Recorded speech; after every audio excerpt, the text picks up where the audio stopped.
Okay, sir. We live in a world that is we live in a generation now, a world that is full of deception.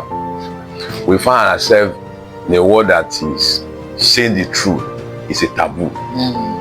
We find ourselves in a world that the generation that is as if we are baptized to lie. We live in a world that is very scary when it comes to saying the truth, do what is right, or living right. Even though when we know there's a benefit, but we are struggling to deal with some issues. And maybe because of what we are going to gain or the benefit, that okay, maybe if I should compromise more, maybe there's a lot of benefit that will come, or because of maybe money. Yes. When you look at Daniel 1:8, Daniel said, I will never compromise myself.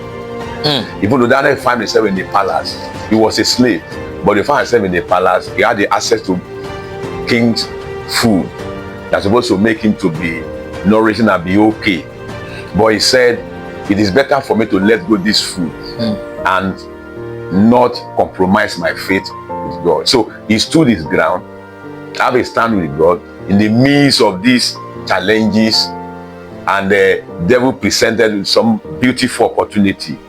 But he said no, and it was counted good for him at the end of the day.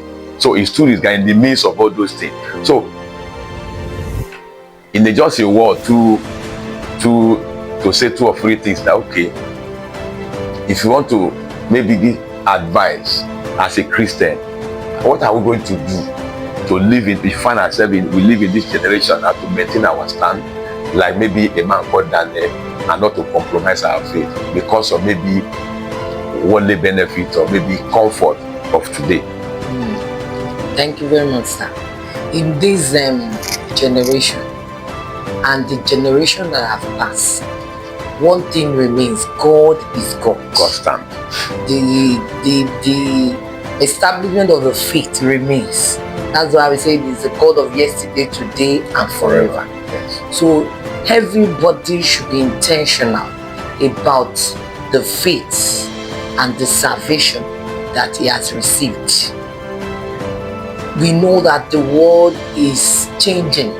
When I mean changing, there are a lot of things coming to really compete with our faith. But as Christians, by His grace, we should maintain our standing. And that one will take me to the story of Joseph in the Bible. That's Genesis 39. We see the story of Joseph and the Potiphar's wife. If we have to search the background of Joseph himself, we see that he has gone through a lot. Yes. From his family, that's the background, because of the gift of God that God has given him to become who he will be. That was revealed. There was conflict in the family.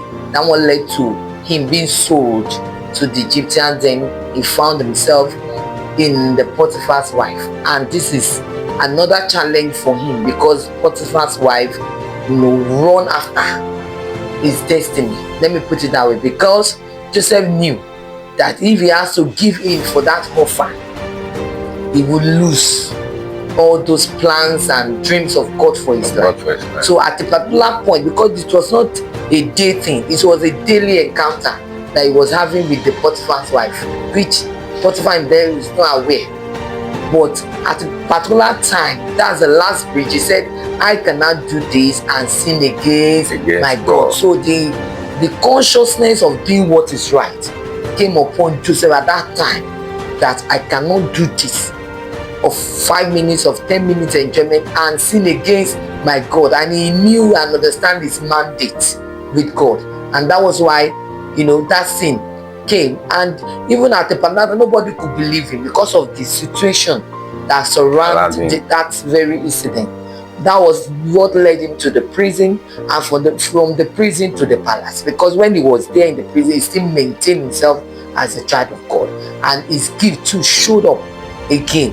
And that same gift that God has given him, advertised to his next level. So whatever we are passing through, we should just ask for that grace, and we should be intentional about anything we are doing, and believe that this faith, I should not just, he said we should guide our salvation with fear and what? Trembling.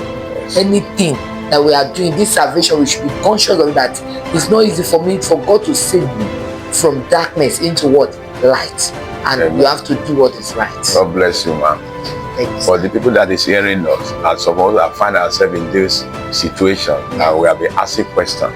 So regardless of the challenges, anywhere you find yourself, living right and do what is right is still possible. Yes. 100% possible. And the Bible says, with God, all things are possible. Always do everything within your right to stand right, to live right, and to do what is right. Seek for the grace of God.